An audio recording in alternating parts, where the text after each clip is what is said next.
Discount levels कौन से रहेंगे। लेकिन आइए थोड़ा खबरें भी जान लेते हैं, क्योंकि रिजल्ट हैवी महीना है, तो ये भी जानना ज़रूरी है कि कौन कौन से नंबर्स आए हैं, कौन कौन से नंबर्स आने वाले हैं। तो पूरी डिटेल लेकर जानवी हमारे साथ जुड़ चुके हैं। जानवी, मॉर्निंग। पहले तो यही बताइए कि बाजार बंद होने के बाद कौन कौन से नंबर्स आए और कैसे रहे हैं। बिल्कुल मॉर्निंग। बाजार बंद होने में काफ़ी नंबर्स आते हैं कैश सेगमेंट से भी। अगर एफएनओ से शुरू करें तो सबसे पहले हैवेल्स की अगर बात करें तो नंबर्स ऐसे बिलो एस्टिमेट्स है, लेकिन जो वायर्स एंड केबल सेगमेंट है उसका जो प्रदर्शन है वो काफ़ी अच्छा निकल गया। तो ये एक पॉजिटिव चीज़ पूरे नतीजों से निकल गई है।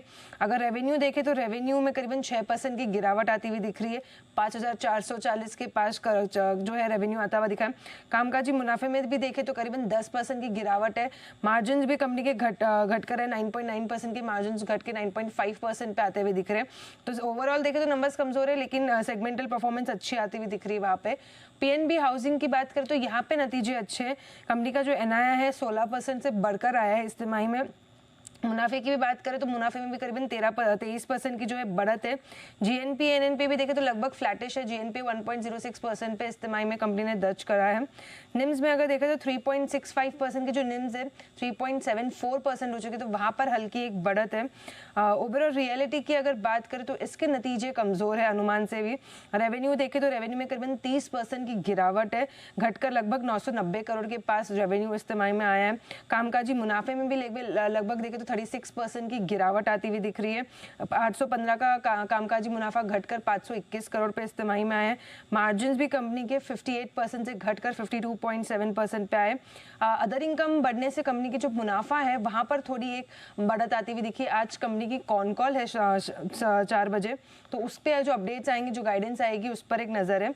कुछ अगर कैश के नतीजों की बात करें तो सागर सीमेंट, इसके नतीजे काफ़ी दमदार है। लगातार हम देख रहे हैं सीमेंट कंपनीज अच्छे नतीजे पेश कर रही है। लगभग 20% से जो है कंपनी का रेवेन्यू बढ़ा है। कामकाजी मुनाफा देखें तो 2.5 गुना बढ़ के आ रहा है, जिसके चलते मार्जिन भी लगभग डबल हो गए। 8.3% के मार्जिन 16% पे आ चुके, तो काफ़ी अच्छा प्रदर्शन सागर सीमेंट की तरफ से आता हुआ दिख रहा है। डीसीएम श्रीराम की भी बात करें तो नतीजे अच्छे हैं। 13% से आय बढ़कर आई है। अगर कामकाजी मुनाफे की बात करें तो वहाँ पर भी 22% की बढ़त है। मुनाफा में देखें तो करीबन 13% की बढ़त आती हुई दिख रही है इस तिमाही में। चॉइस इंटरनेशनल के भी नंबर्स काफी शानदार आते हुए दिख रहे हैं। 16% से आय बढ़ी है। कामकाजी मुनाफा देखें तो 56% से एक बड़ा जंप यहाँ पर आया है। मार्जिन में भी अच्छा एक्सपांशन है। 26.4% के मार्जिन बढ़कर 35% पे पहुंच चुके, तो काफी अच्छे नंबर्स यहाँ पर भी आए हैं। अगर अंत में देखें तो धनलक्ष्मी बैंक, इसके नतीजे थोड़े मिले जुले आते हुए दिख रहे हैं, क्योंकि एनआईआई लगभग 40% से बढ़कर इस तिमाही में 140 करोड़ के पास आई है। लेकिन प्रोविजंस अगर बात करें तो क्यूओक्यू प्रोविजंस बढ़कर आए हैं। 83% क्यूओक्यू प्रोविजंस बढ़ चुके हैं। घाटे से मुनाफे में आ चुकी है बैंक। 8 करोड़ के घाटे के सामने इस तिमाही में कंपनी ने 12 करोड़ का जो है मुनाफा दर्ज किया है। ओके, चलिए, तो ये तो बहुत सारे नंबर्स हो गए जो बाजार बंद होने के बाद आए हैं। अब आज के इंपॉर्टेंट ट्रिगर्स कौन से हैं जानवी, और कौन कौन से स्टॉक्स हैं जिनमें खबरें हैं, एक्शन रह सकता है? बिल्कुल, आज के रिजल्ट्स हैवी डे है, काफ़ी सारे नंबर्स आने वाले। एफएनओ से देखें तो KEI Industries, M N M Financials, Colgate, Paytm, MGL, Dixon Tech जैसे कंपनीज जो है अपने नतीजे आज के दिन पेश करेगी। आईएफएल रिफैक्ट्री, संवर्धन मदरसन, इन दोनों के ही बोनस शेयर्स जो इशू किए गए थे, ये दोनों लिस्ट होते हुए दिखेंगे आज। और साथ साथ अगर देखें तो 11 बजे कैबिनेट की एक अहम बैठक है। ग्लोबल हिसाब से देखें तो यूएस के जो फेड चेयरमैन है पावेल, वो एक जो पब्लिक इवेंट है वहाँ पर संबोधित करते हुए दिखेंगे। और यूरोप की जो ईसीबी प्रेसिडेंट है क्रिस्टीन लगार्ड, ये भी एक पब्लिक इवेंट में जो है ये संबोधित करते हुए दिखेंगे। खबरों में देखें तो टाइटन, इनके लिए एक अच्छी खबर है। जीसीसी कंट्रीज में अपनी पहुंच बढ़ाने के लिए इन्होंने एक अधिग्रहण किया है। डमास एलएलसी जो डमास ज्वेलरी बनाती है, उस कंपनी में ये लगभग 67% जो हिस्सेदारी है ये फिलहाल खरीदेंगे। टोटल एंटरप्राइज वैल्यू अगर देखें तो 2440 करोड़ की एंटरप्राइज वैल्यू पे ये अधिग्रहण होगा। और 2029 के बाद अगर देखें तो कंपनी के पास ऑप्शन होगा कि बची हुई 33% जो हिस्सेदारी है ये भी खरीदे। तो काफ़ी अच्छा खबर यहाँ पे आ रही है। बजाज फाइनेंस के लिए खबर आ रही है कि उनके जो एमडी है अनूप कुमार साहा, इन्होंने इस्तीफा दे दिया है। निजी कारणों के चलते इन्होंने इस्तीफा दे दिया है। और इनके इस्तीफा के चलते जो राजीव जैन को रीडेजिग्नेट किया एज वाइस चेयरमैन और एमडी। तो यहाँ पर एक नज़र है। एसबीआई का क्यूआईपी कल बंद हो चुका है। इशू प्राइस 817 रुपये तय किया गया है। और काफ़ी बड़े बायर्स की लिस्ट के नाम सामने आए, जिसमें LIC, quant mutual fund, HDFC life के फंड्स हैं, एचडीएफसी म्यूचुअल फंड्स के फंड्स हैं।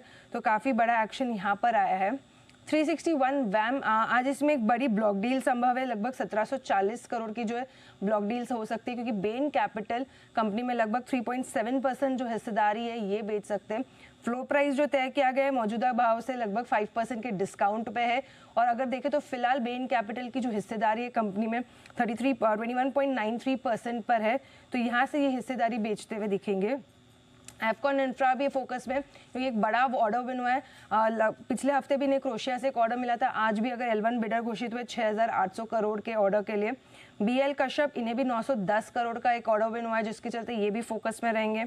एरिस इंफ्रा को 340 करोड़ के ऑर्डर्स मिले, तो ये भी कंपनी फोकस में रहेगी। काफ़ी सारे ऑर्डर विन्स हुए कल। ब्रिगेड एंटरप्राइजेज, इन्होंने बैंगलोर में एक ज़मीन खरीदी है 5,580 करोड़ में। इसमें जो एक GDV प्रोजेक्ट डेवलप करेंगे, जिसकी जो कुल GDV निकल के आ रही है 5,200 करोड़ की। और अंत में देखें तो डॉक्टर रेड्डीज, US FDA ने इनके न्यूयॉर्क प्लांट में API जो फैसिलिटी है वहाँ पे जांच करी थी, और उस जांच में अब VAI स्टेटस जो है कंपनी को वो मिल चुका है। ओके चलिए, तो आज बहुत सारे नतीजे निकल कर आने हैं, खबरें भी हैं जिनका हम दिन भर करेंगे एनालिसिस। थैंक यू जान।